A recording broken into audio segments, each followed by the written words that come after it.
Why, hello there! Welcome to a new series I'm gonna call What I Like About.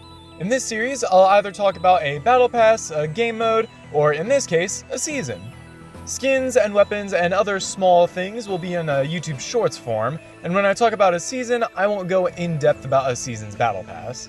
And before I get started, please consider subscribing. I'm almost at 5,000 subscribers, and as soon as I reach that milestone, I've got a special plan for that. I want to start with the very first Fortnite season I got into. Not the first one that I played, but the first one that I loved. Chapter 2, Season 7, Invasion, is that season. And let me tell you, it is hard for another season to beat this one. The map was super fun to play on, the weapons were great, the vehicles were fun, and of course, the story/live event was in its prime here, and many other things too. But let's start with the map. All of the new POIs include the Aftermath, Corny Complex, technically Believer Beach, and all of the IO camps scattered around the entire map. Of all the new POIs, the Aftermath kinda sucked, but that's because it's just a giant hole and it wasn't meant to be a good POI, it was meant for the story. Corny Complex was similar to the Aftermath in terms of a POI meant for the story. This POI had an IO base hidden beneath it, and this was such a cool idea. I loved the feel of it whenever you landed here. And my personal favorite Chapter 2 POI, Believer Beach. This was the spot that me and my friends would always drop, other than this gas station here. I have a lot of fond memories of this place, and fun fact, this is actually where I got my first Victory Royale. Not only did we get a few new POIs, but of the existing POIs, occasionally they would get abducted all throughout the season. This would change the POI to have a low gravity effect and would mess up the terrain entirely. This was such a cool thing to do, and it's something I really wish that Epic Games would do today. Change a POI mid-season more often. The weapons this season were so good too, and even better, they were all on the theme of the season. For the new weapons, we got the Pulse Rifle, Recon Scanner, Railgun, Chimera Ray Gun, Plasma Cannon, Gravitron, and the Burst Pulse Rifle. As for the new items we have the Alien Knockout Launcher, Alien Nanites, Inflatable, and the Propifier. We also got two new vehicles with the Saucer and, for some odd reason, the Ferrari 296 GTB? I don't know. If I were to rank all of the new weapons, every single new gun would be at the top, except for you. And every item would be right below that. The Pulse Gun and the Ray Gun were two of my favorite weapons this season, and the Inflatable was so fun with friends. The Saucers were also so fun to use, and that was a common theme with this season. Everything was fun. That's a trait that I can't say is in most seasons nowadays. I would also like to mention the Battle Pass. Like I said previously, I'm not going to go too in-depth in this video, but the Battle Pass this season was actually pretty good. We got skins such as Sunny, Joey, the customizable Chimera, Zig, this stupid idiot, and then we got 3 peak skins as well with Rick Sanchez, Dr. Sloan, and Superman. Overall, a great battle pass. Some of the item shop skins introduced this season were also such great designs. I mean, Harmonizer, Human Bill, Brainstorm, Trespasser Elite, Beach Jewels, and many others are some great designs for skins. And that's without collab skins. Speaking of which, some of the collabs we got this season include Thanos, Street Fighter Part 2, LeBron James, and Buff Ryan Reynolds.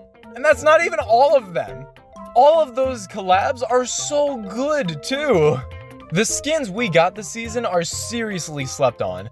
They are all such great designs. Except for you!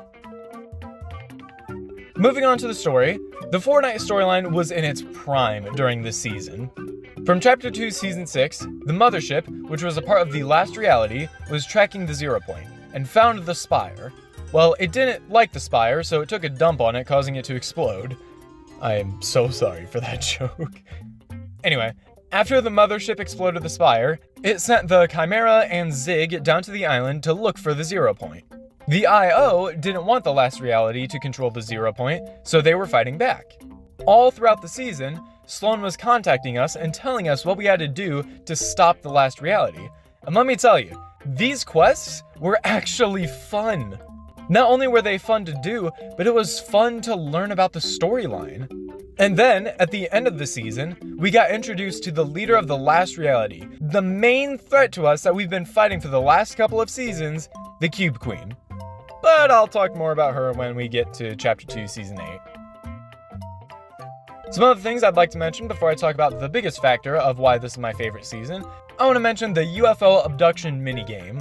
This minigame would happen whenever one of the 3 big UFOs on the map would start abducting people from the island. If you were abducted, you would get sent to the mothership and you would have to collect these orb things so you could get better loot. I kid you not, if you landed on one of the UFOs, you could get legendary loot before the very first storm circle. And not only that, but it was super fun to play in. Another thing I'm going to mention is the summer event that took place in the middle of the season. You could get a lot of free rewards from these quests, and there were good rewards too. Same with the Free Guy collab quests. If you completed the Free Guy quests, you would get one of the best emotes in the game. Don't have a good day. Have a great day. And also you could do this with the emote. Don't have a good day.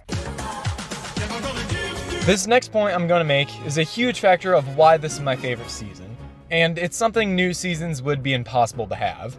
That, of course, being the nostalgia factor. This was one of the last seasons I can remember that all of my friends were still a group. It kind of makes me sad to remember these times, because most of my friends nowadays have all grown to be different people now. We would play this season so often, in fact I got to level 200 in a matter of 3 weeks, which doesn't sound impressive by today's standards, but for someone who knew nothing about the game, I'd say that was pretty good. So yeah. That's a factor that no other season will ever be able to achieve. Anyway, let's go ahead and see what some of you guys thought about this season. At Loganberry says, the Gravitron, or whatever the gravity gun was called. One of the stupidest things Epic has put in Fortnite, and I love it. I gotta say, the Gravitron was really fun, but I never really used it that much. Still, though, a very good choice. At Cortex28 says, the aliens on your head. I've forgotten about all of those. I remember the very first time that happened to me, I thought I was dying, and I completely ignored the fact that it, showed a little bar over my health bar to signify, hey, it's just gonna take 25 health away. Man, I was dumb back then. At Rocktricity 2003 says, the UFOs, Rick and Morty collab, the POIs, the Operation Skyfire live event, Superman, and the items added that season. No kidding. The live event was awesome. It was one of the best live events we've ever had. Superman is still a great DC skin. Personally, my favorite DC skin that we got. And the UFOs, the POIs, yeah, I agree with everything you just said. At Richard says, the chance to be abducted and fight other players in the mothership. If you got a good score, you would get good loot as a reward. That was such a good minigame. I love it so much. I really wish Epic Games would bring something like that into the game. The Fall Guys event thing that we had back in Chapter 5 was the closest thing to that, and that still wasn't really that good. At SM_78V says, one word, UFOs. Technically that's 3 words, but I'll allow it. The UFOs were really fun, like I said previously in the video. So yeah, I definitely agree. At Goose Hamlin says, low-key, Rick, that was the first collab that really blew my mind. Back then they weren't nearly as common, and it seemed unlikely since his style was so hard to translate and the humor was so mature. Nowadays, seeing these types of, not really adult shows, but your Simpsons, your Family Guys, your King of the Hill, Rick and Morty, it's not uncommon to see them in Fortnite now, but back in the day, it was very uncommon. It was definitely a surprise to be sure when we got Rick Sanchez as the Tier 100 skin that season.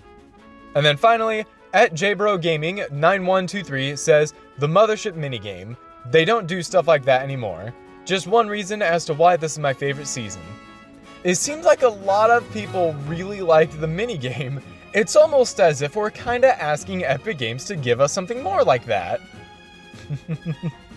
Well, anyway, thank you all so much for watching, and thank you to everyone that has commented on my community post. Please do consider subscribing, and don't forget to use code DeltaTheWildCard in the Fortnite item shop to get 0% off your next bundle, and I'll see you on the next one. God bless, and goodbye for now.